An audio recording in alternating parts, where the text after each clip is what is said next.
Halo teman-teman relation, hari ini kita akan bahas tentang uji asumsi klasik berikutnya ya, yaitu uji asumsi klasik heteroskedastisitas. Sebelum kita masuk lebih dalam, kita membahas terlebih dahulu tentang konsep dasar uji heteroskedastisitasnya terlebih dahulu ya. Jadi, heteroskedastisitas itu berarti ada variabel pada model regresi yang tidak sama atau konstan. Sebaliknya, jika variabel pada model regresi memiliki nilai yang sama atau konstan, maka disebut dengan homokedastisitas. Yang diharapkan pada model regresi adalah yang homoskedastisitas. Masalah heteroskedastisitas itu sering terjadi pada penelitian yang menggunakan data cross-section. Kemudian kita masuk ke beberapa contoh penyebab perubahan nilai varian yang berpengaruh pada homoskedastisitas residualnya. Yang pertama yaitu adanya pengaruh kurva pengalaman atau learning curve. Dengan semakin meningkatnya pengalaman, maka akan semakin menurun tingkat kesalahannya. Akibatnya, nilai varian makin lama makin menurun. Kemudian yang kedua yaitu adanya peningkatan perekonomian. Dengan semakin meningkatnya perekonomian, maka semakin beragam tingkat pendapatan, sehingga alternatif pengeluaran juga akan semakin besar. Hal ini akan meningkatkan varian. Yang ketiga atau yang terakhir yaitu adanya peningkatan teknik pengambilan data. Jika teknik pengumpulan data itu semakin membaik, nilai varian cenderung mengecil. Misalnya, bank yang menggunakan peralatan elektronik data processing atau EDP akan membuat kesalahan yang relatif kecil dalam laporan dibandingkan dengan bank yang tidak mempunyai peralatan tersebut. Untuk mendeteksi adanya masalah heteroskedastisitas, itu dapat digunakan metode analisis grafik dan metode statistik. Selanjutnya kita masuk ke jenis-jenisnya. Yang pertama yaitu ada uji heteroskedastisitas dengan metode analisis grafik. Kemudian ada juga metode Gutser, ada juga metode Park, kemudian yang keempat metode White, yang kelima metode Rank-Spearman, yang keenam metode Bridge-Pagan-Godfrey atau BPG. Yang pertama kita akan bahas yaitu metode analisis grafik. Metode analisis grafik itu dilakukan dengan mengamati scatter plot, di mana sumbu horizontal itu menggambarkan nilai predicted standarized, sedangkan sumbu vertikal itu menggambarkan nilai residual. Jika scatter plot membentuk pola tertentu, hal itu menunjukkan adanya masalah heteroskedastisitas pada model regresi yang dibentuk. Sedangkan jika scatter plot menyebar secara acak, maka hal itu menunjukkan tidak terjadinya masalah heteroskedastisitas pada model regresi yang dibentuk. Untuk mendeteksi secara lebih lanjut mengenai variabel bebas mana yang menjadi penyebab terjadinya masalah heteroskedastisitas, kita dapat mengamati scatter plot di metode ini dapat bersifat subjektif. Artinya, dengan scatter plot yang sama, antara orang satu dengan orang yang lain itu dapat memberikan kesimpulan yang berbeda mengenai pola scatter plot itu. Di samping itu, metode ini juga sulit diinterpretasikan jika jumlah pengamatan semakin sedikit. Kemudian kita masuk ke uji heteroskedastisitas dengan analisis grafik, itu dilakukan dengan langkah-langkah. Yang pertama membuat persamaan regresi, kemudian yang kedua itu mencari nilai prediksinya. Kemudian yang ketiga itu mencari nilai residual, yang keempat itu mentransformasikan nilai residual ke dalam bentuk studentized, kemudian yang kelima yaitu mentransformasikan nilai prediksi ke dalam bentuk standaris. Yang keenam itu membuat plot di mana sumbu vertikal residual sedangkan sumbu horizontalnya yaitu standarisme. Kemudian yang terakhir itu menarik kesimpulan uji heteroskedastisitas dengan kriteria jika scatter plot itu menyebar secara acak, itu menunjukkan tidak terjadi masalah heteroskedastisitas pada model regresi yang dibentuk. Dan sebaliknya, jika scatter plot itu membentuk pola tertentu, misalnya bergelombang, melebar kemudian menyempit, maka hal itu menunjukkan adanya masalah heteroskedastisitas. Selanjutnya kita masuk ke metode Gleitzer.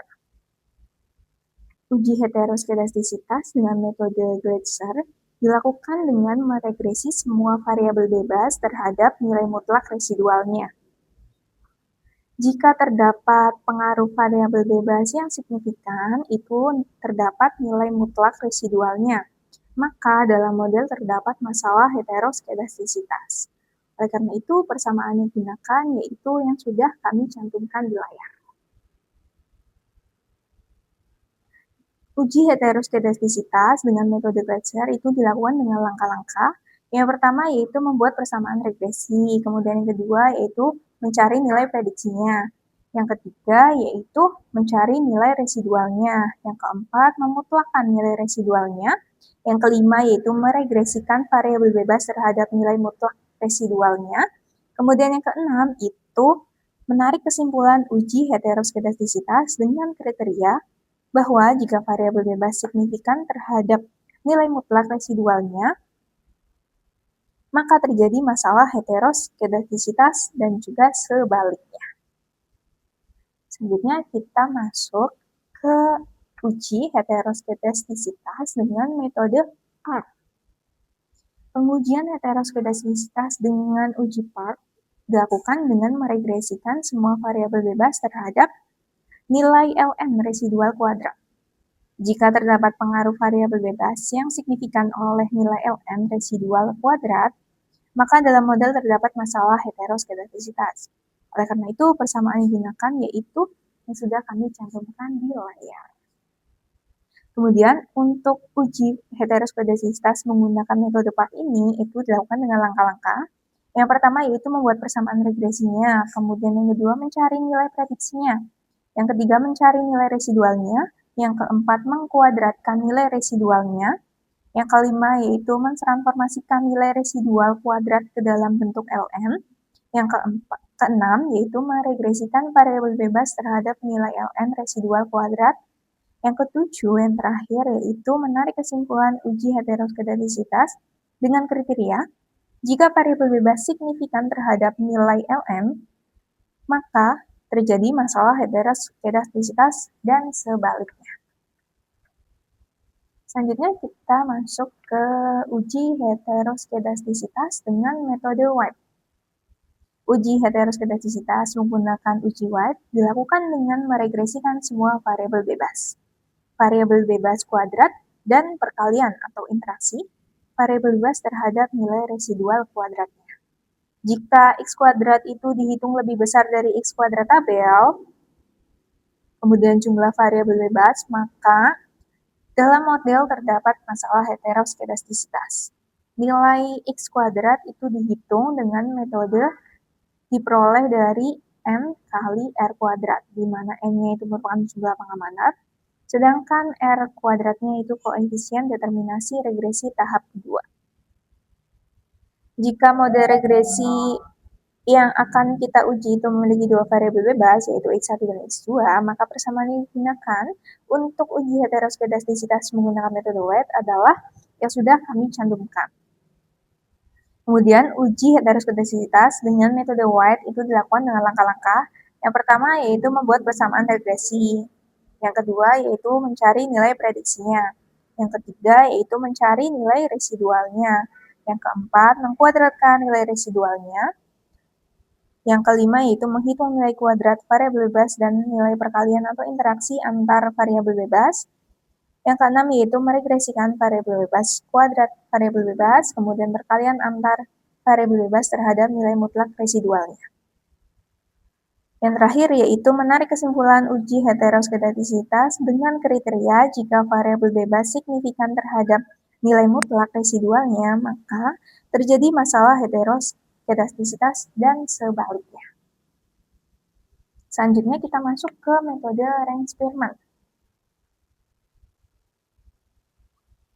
Uji heteroskedastisitas dengan metode Renz-Spearman itu dilakukan dengan mengkorelasikan semua variabel bebas terhadap nilai mutlak residualnya menggunakan korelasi Range-Spearman.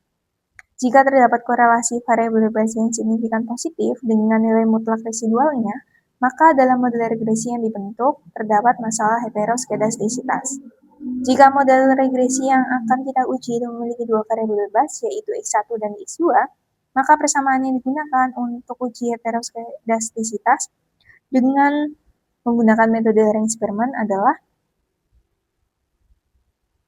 yang sudah kami cantumkan di layar. Kemudian untuk menguji apakah koefisien korelasi Range-Spearman itu signifikan atau tidak, maka digunakan uji T untuk menghitung T hitung digunakan rumus T sama dengan Px XY akar N minus 2 dan seterusnya.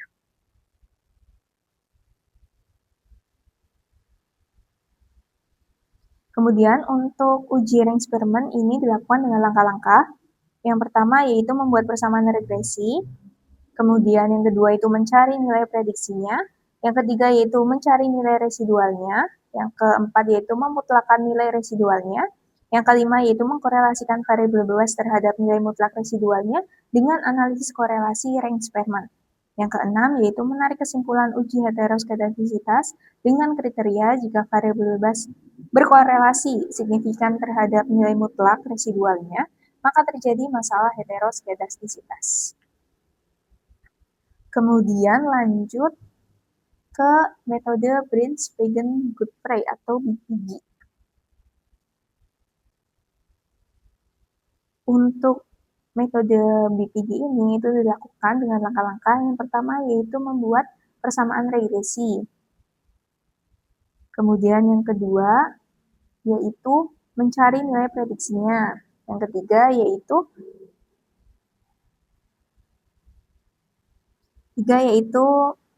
mengkuadratkan nilai residual yang diperoleh. Kemudian selanjutnya menghitung dengan rumus seperti yang kami cantumkan di layar.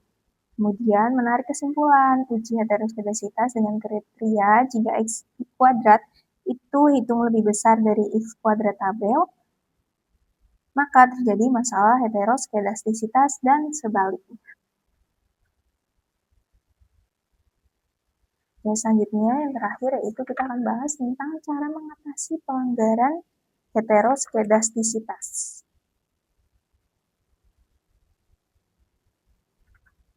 Ada beberapa konsekuensi akibat dari adanya masalah heteroskedastisitas dalam model persamaan regresi. Yang pertama, walaupun penaksir OLS masih linier dan masih tidak bias, tetapi akan mempunyai varian yang tidak minimum lagi serta tidak efisien dalam sampel kecil.